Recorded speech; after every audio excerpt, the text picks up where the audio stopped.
And that's, again, that's a big driver for me, is to try to push people and promote the outdoors, especially public lands and all that, because it saved my life. It's where I heal my mind, body, and my soul, as far as that goes. Absolutely. Um, yeah. So tell us a little bit about, Nala. Um, and that's kind of been, I've had a lot of personal changes since I've Okay. gotten Nala.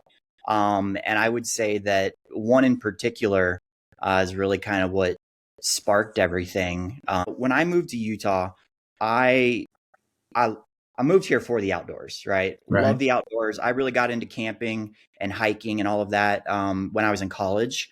My mom's always kind of loved the outdoors and spending time camping and doing that sort of thing. So she got me into it.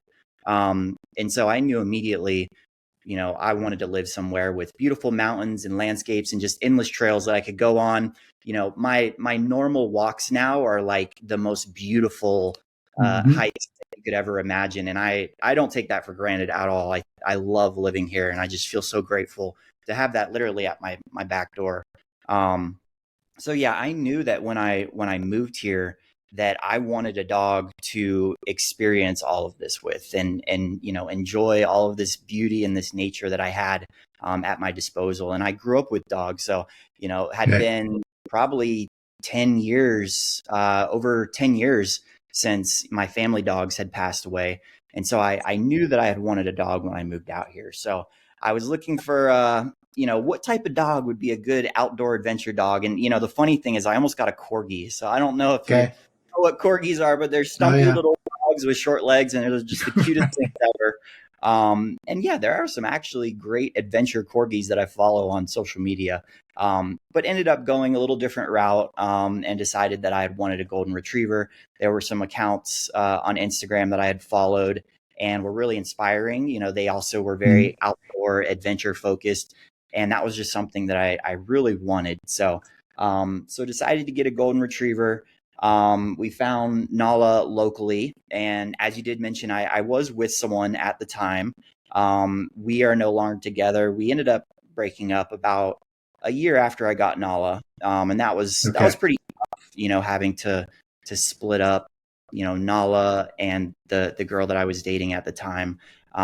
It was definitely not an easy decision to have to do that. I started seeing someone new, and it's basically like having a kid, right? It's like having a Yep. kid, so you try to make it work, but in the end, we just kind of went our separate ways.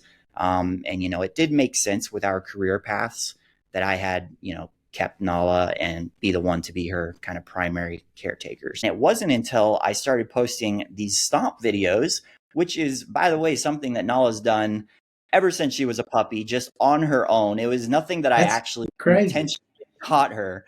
But what happened was when she was younger, under a year old, she would always kind of go through my legs, start stomping, and it would make me laugh every time. And dogs can feed off of that. They know what makes their owner happy. And so she just kept doing it because I would be hysterical every time that she did it. So once I started posting these videos that were just real, like a guy and his dog just being funny, acting goofy, is really when stuff took off. And the videos that I posted taken with my cell phone, I have all this expensive camera gear that I use to try to make Right. something perfect and beautiful.